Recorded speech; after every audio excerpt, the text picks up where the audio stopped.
mujer lo puede poner o necesita un médico para un profesional de la salud que le ponga el dispositivo o No, para súper nada. sencillo, ya No, nada. pueden Él hacerlo.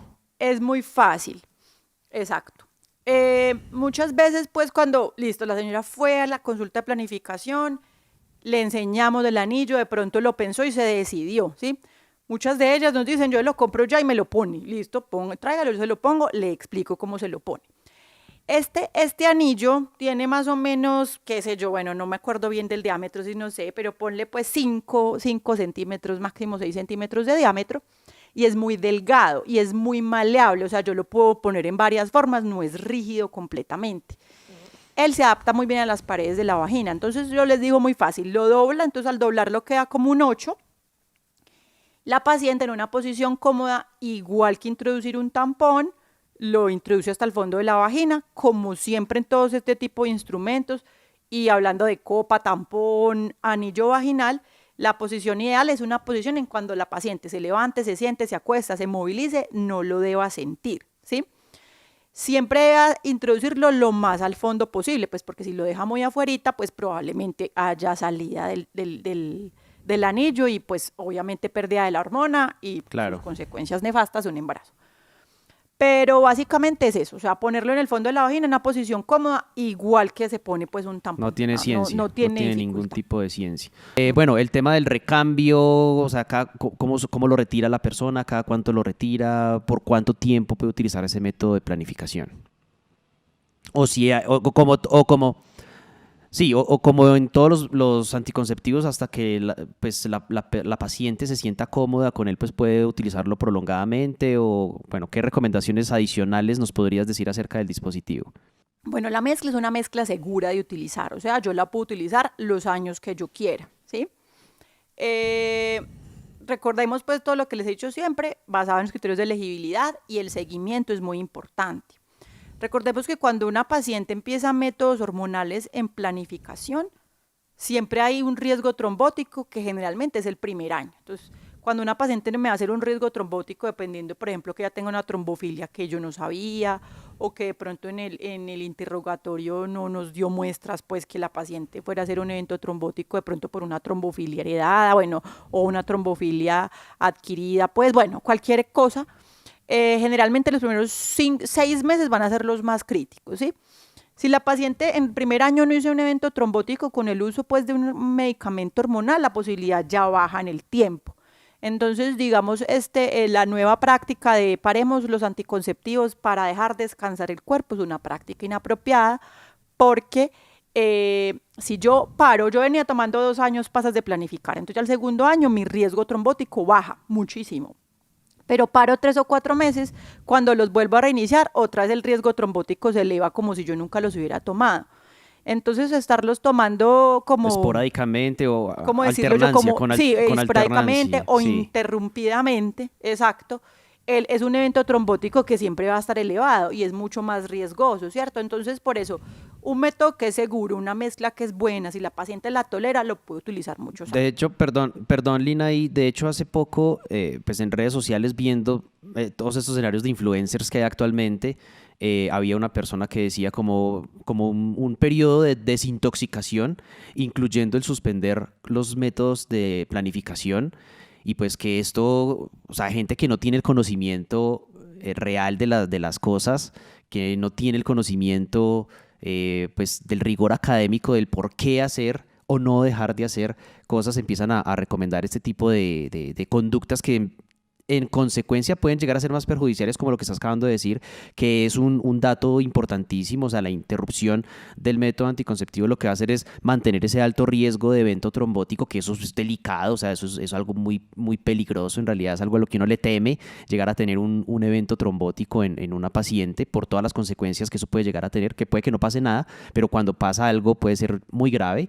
Entonces, pues es eso, es como que la gente también se informe bien de personas profesionales en esa área y no por esos influencers o esas personas que no tienen ninguna base ni rigor académico como para recomendarlo. De hecho, me parece muy importante esa información que nos das porque yo no la tenía presente, o sea, yo no sabía que el interrumpir un método anticonceptivo pues obviamente va a elevar nuevamente ese riesgo y que el continuarlo pues lo que va a hacer es bajar o estabilizar un poco ese riesgo. Entonces sí, de verdad que muy, muy interesante ese punto.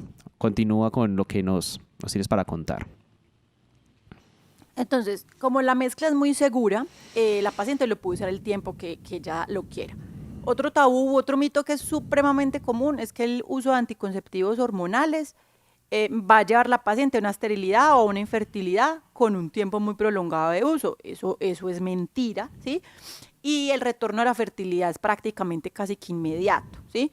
¿Por qué? Porque, por ejemplo, si yo suspendo la pastilla de planificar, yo por eso tomo pastas cada 24 horas, pues porque la dosis que va a estar en mi sangre va a durar Claro. 24 horas. Si me paso 2 o 3 días sin dosis, pues ya no tengo en el cuerpo y por eso reinicia la ovulación. Con el anillo es prácticamente casi que igual. Una vez yo lo retire, pues va a volver otra vez mi cuerpo a necesitar hormonas, se reactiva nuevamente el eje hipotálamo, hipófisis, ovario y va a volver a empezar como nuevamente el crecimiento endometrial, el crecimiento folicular y la ovulación y la paciente va a entrar en su etapa fértil nuevamente. Obviamente, lo que pasa es que la gente se da cuenta que es infértil, pues cuando empieza a buscar un embarazo. Si yo estoy planificando, pues evidentemente es porque no quiero quedar en embarazo. Entonces, pues ese tipo como de información hay que especificársela muy bien a las pacientes. Pero una paciente puede utilizar el anillo todo el tiempo que quiera. Yo también les explico muy bien a las pacientes que uno suspende un método de planificación por dos motivos, o porque se va a pasar para algo mucho mejor a lo que se está aplicando o se está tomando hoy, o porque va a buscar un embarazo, ¿sí? Pero no deberíamos o insistirle a las pacientes o llevarles esa idea errónea de dejar descansar el cuerpo un tiempo porque luego se fue de fiesta, conoció un chico y se embaraza, ¿sí? Entonces es mejor estar planificando siempre con un método adecuado, con una eficacia alta, que recurrir a un método de emergencia, que la eficacia no va a ser igual. Sí, además que los métodos de emergencia no es que tan, o sea, no es que, o sea, funcionan, no tienen tan buena eficacia, pero también tienen otros contraindicaciones y otros riesgos adicionales, pues que Sí, no entonces son la eso, mejor eso opción, ¿no? es, exacto, eso es un sinfín, eso es un Sí, no es, sinfín. Entonces lo mejor es es una opción, pero no es planificar la mejor con lo que opción. uno se merece planificar.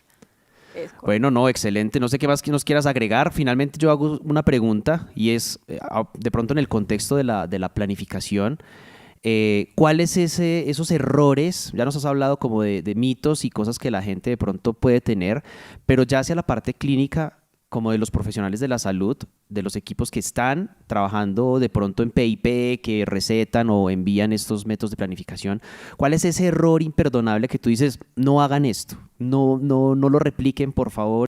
No pienso que sea un error, yo pienso que es como una consecuencia del sistema y muchos médicos nos hemos vuelto muy autómatas de la EPS y le echamos mucho la culpa al sistema, ¿cierto? Tenemos que aprender a trabajar con lo Claro. que hay. Y para mí, no un error, sino como un detalle, pues para que no lo hablemos con esa palabra tan fea, es eh, yo veo que es más bien falta de informar a la paciente, ya sea porque es que la consulta es muy corta, ya sea por lo que sea. Entonces yo siempre los llevo, utilicen diapositivas, como que traten de sintetizar muy bien la información que se le va a dar a la paciente para darle la cantidad de herramientas, lo que más yo pueda darle para que ella decida, ¿sí? Una falla muy grande es que a veces el médico es el que le impone el método y eso estadísticamente ya está estudiado. Cuando el médico es el que le impone el método a la paciente, ella lo va a dejar mucho más rápido, ¿sí? Claro. Entonces yo siempre los invito a que le digamos a la paciente lo malo del método. Si muchos llegan, yo quiero la pila. Venga, pero eso le puede pasar esto, le dan gorda, le da acné, le da tal, le da tal. Ah, no, yo no sabía eso, no, ya no quiero eso, ¿cierto? Entonces, hablemosle de lo malo de todo porque no existe un método de planificación perfecto. Pero sí hay un método de planificación ideal para cada paciente, que cumpla como con las características más importantes, que sea fácil de usar, que la paciente entienda cómo usarlo, porque la paciente no entiende, yo asumo que entendió, lo va a usar mal y pues sí le va a fallar. Que tenga un acceso económico adecuado para esa paciente, como les dije antes, yo no le puedo mandar una cosa muy cara a una paciente que de pronto no pueda acceder a él, ¿sí?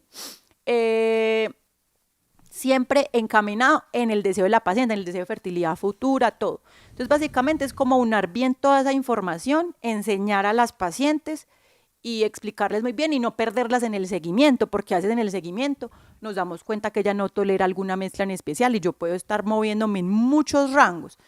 Entonces siempre, pues como todo en la vida, en la medicina, hay que estudiar y hay que llenarnos de mucha más información para poder informar a la gente. Sí, la conclusión es esa, ¿no? O sea, el médico estar bien informado de las herramientas que puede tener y también porque en muchos ejercicios los equipos de enfermería también están apoyando estos escenarios de PIP, por lo menos en el seguimiento.